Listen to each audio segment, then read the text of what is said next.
Welcome back to the TOI Literary Carnival, ladies and gentlemen. Our next session is a particularly interesting one that discusses how South Africa made Gandhi.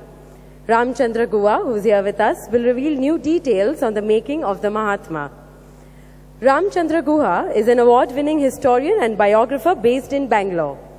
He has taught at the universities of Yale and Stanford and held the Arne Chair at the University of Oslo and the Philip Roman Chair at the London School of Economics. Guha's books include a pioneering environmental history, The Unquiet Woods, and an award-winning social history of cricket, A Corner of a Foreign Field. India After Gandhi was chosen as the Book of the Year by The Economist, The Washington Post, The Wall Street Journal, The San Francisco Chronicle, Time Out, and Outlook, and as the Book of the Decade by The Times of India, The Times of London, and The Hindu. The New York Times has referred to him as perhaps the best among India's non-fiction writers. His awards include the UK Cricket Society Prize, the Sahitya Academy Award, and the R.K. Narayan Prize. In 2008 and again in 2013, Prospect magazine nominated Guha as one of the world's most influential intellectuals. In 2009, he was awarded the Padma Bhushan. Mr. Guha, thank you for being here with us today. May I request you to take on the discussion from here, please?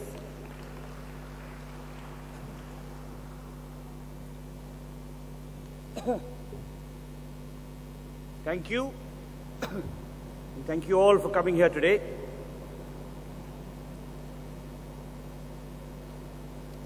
I'm in my, give me 1 second, I'll take up my watch. I'm in my favorite city in India. And I don't say this everywhere I go. In fact, this rather emphatic statement is in cold print in my book, Patriots and Partisans. So it's always wonderful to be in Mumbai and and this I made up 5 minutes ago, to be in my favorite part of Mumbai. That's Bandra. Though I can justify it, because a smart historian outlines a thesis and then defends it. Well, Bandra is my favorite part of Mumbai because my first friend in Mumbai, it's that sterling and outstanding resident of Bandra, Darrell de Monte, the distinguished journalist, author, and civic activist. So that's my first sort of connection to Mumbai as a friend, is through Darrell. Last year when I came to the Times of India Literary Festival, I came early. I'm always early. That's one of the few things I share with Gandhi, that I'm before time. And I came early, and because I came early, my friend, a Bandra resident, India's finest film historian, Nasreen Munni Kabir, took me on a guided tour of Mehboob studio, which she gave me a private tour. It should be part of the official program next year so that everyone can share it, because she knows everything about the history of this studio. Well, I came early this time too, and for another stroke of good luck, because I was having lunch with my good friend, the writer, journalist, and music scholar Naresh Fernandez, who is a Bandra resident, not surprisingly, and he took me on a tour of parts of Bandra, and those of you who know Naresh would know that it's a joy to be shepherded by him in this part of the city, because you get to know every stone on the pavement and every stone that is missing on the pavement, and why. But it's also a hazard, because every 50 yards you're stopped by someone whom he knows, or is related to, or has mentored. But that's one of the joys of coming to Mumbai. There are many Mumbais. There's a Maharashtrian Mumbai, a Gujarati Mumbai, a Kannadiga Mumbai, a cricketing Mumbai, a musical Mumbai, a literary Mumbai. So it is and will always be my favorite city in India. So I'm happy to be here today.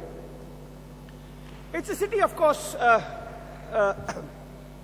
that had a very organic and long connection with a certain Mohandas K. Gandhi, about whom I'm going to speak.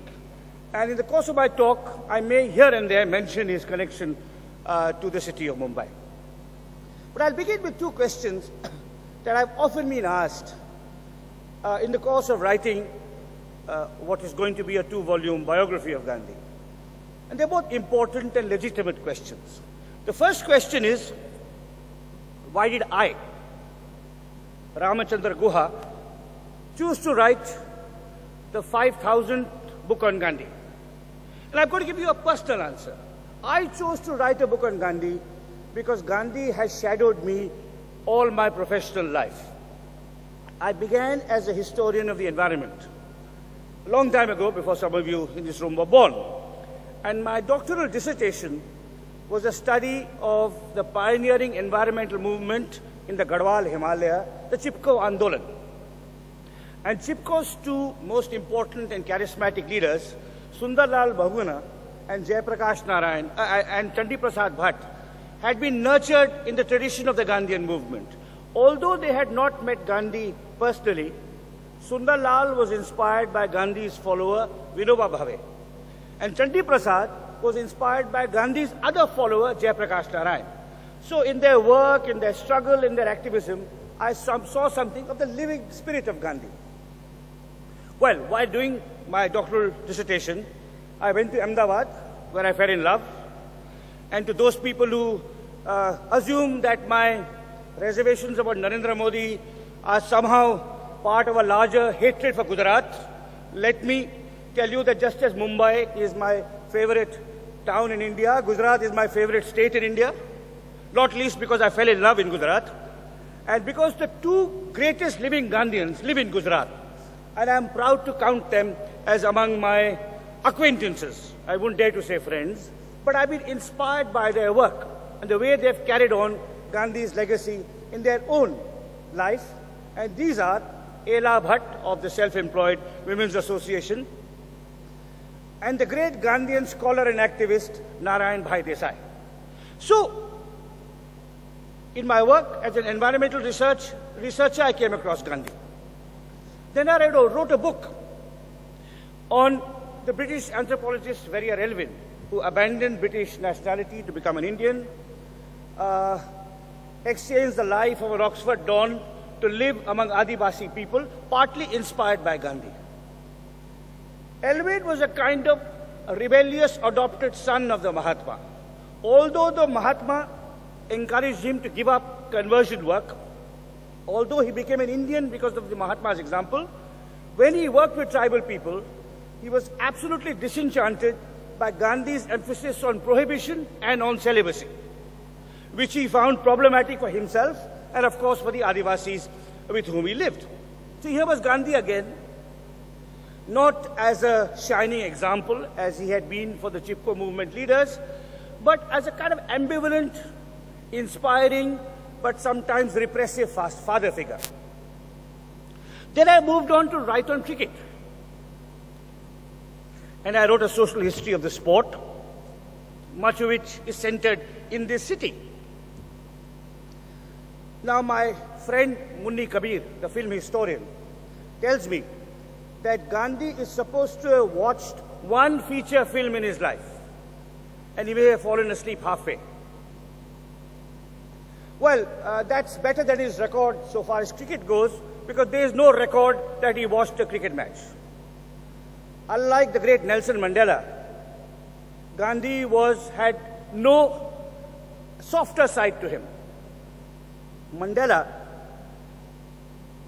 was visited in the late 1980s by a group of Commonwealth interlocutors at a time when the apartheid regime was softening its stand.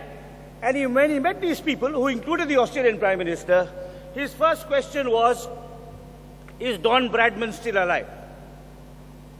Well, Gandhi would never have asked that question to anyone who came to visit him in jail. He may have said, how many yards of khadi did you spin this morning?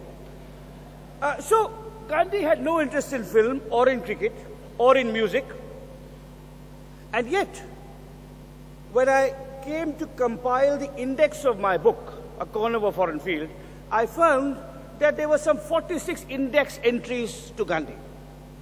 Because the main character of my book, the hero, so to say, was a great left-arm spinner called Balwankar Balu, who was from untouchable origins, whose entire career had been shaped by the Gandhian movement.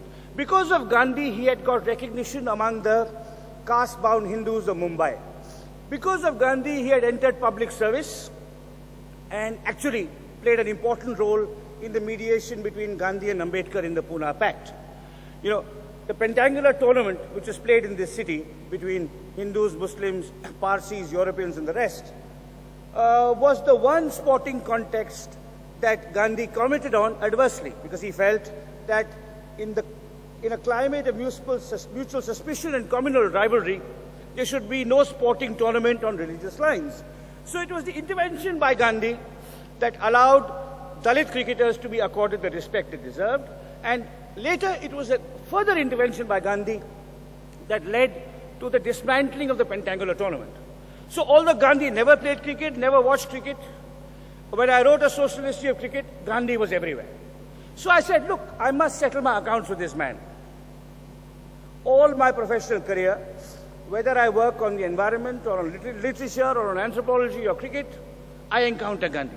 So that's the first reason I've written on Gandhi, which is an intensely personal one.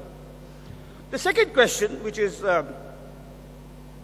perhaps even more legitimate, is what new could one possibly say about a man, books about whom fill an entire library? And the answer is, surprisingly, a great deal. And I found that I could indeed say quite a lot of new things about Gandhi, because almost all previous scholars who had written on Gandhi had relied on his own writings. Gandhi died in 1948. 10 years later, the government of India began a project to compile all his writings, speeches, interviews, letters, and notings in a series of collected works. And this series was edited by two outstanding professors, Professor K. Swaminathan of Madras and Professor C.N. Patel of Ahmedabad. And between 1958 and 1994, they produced 90 volumes of Gandhi's collected works. In the course of that, produced chronologically, from his first writings till his death. In the course of these 30 years, other supplementary letters were discovered, and 7 additional volumes were published. So that made 97. Then there was an index of persons and an index of subjects prepared for the first 97 volumes. Now, since Indians have an incurable love of symmetry, and after all we invented the number 0, a totally redundant volume of prefaces to the 97 volumes was added. So we have 100 volumes of Gandhi's collected works, which are sold for the princely sum of 5,000 rupees by the publications division. And those of you who do not have the money, or more importantly, do not have the shelf space, can get it at a click of your mouse. So the 97 volumes of Gandhi's writings are available. And virtually everyone has told the story of Gandhi entirely or almost entirely from the point of view of his own writings and speeches. But as a historian, I understood that one must look at the context of these 97 volumes. If Gandhi was writing a long letter, who was he responding to? The letters by Gandhi are published, but the letters to Gandhi rest in a series of files contained in a series of cupboards in the Sabarmati ashram in Ahmedabad. So I went there and looked at the letters to Gandhi. I looked at letters about Gandhi. Person A writing to person B about his impressions of Gandhi. I looked at the private papers of his great contemporaries, Nehru, Ambedkar, Rajagopalachari, and so on. Then I went and scoured around in the archives of India, Britain, and South Africa for government reports on Gandhi.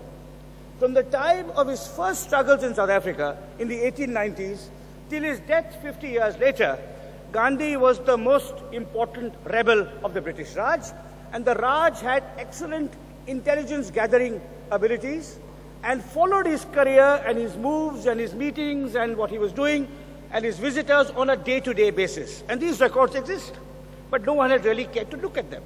And finally, there were newspaper reports.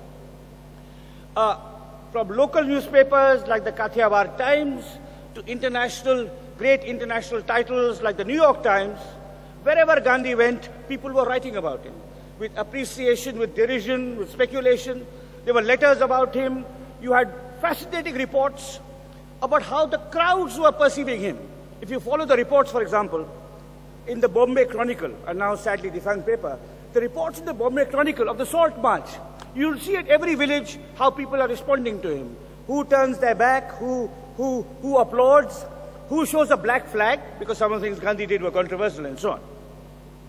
So there was an extraordinary wide range of materials scattered all over the world about Gandhi, around Gandhi, inspired by Gandhi, provoked by Gandhi, that I felt needed to be researched, understood, analyzed, and then juxtaposed to the collected works to get a much more rounded, nuanced portrait of Gandhi. So the prologue to my book, the first volume, is called Gandhi from All Angles. Gandhi from all angles, not merely his own.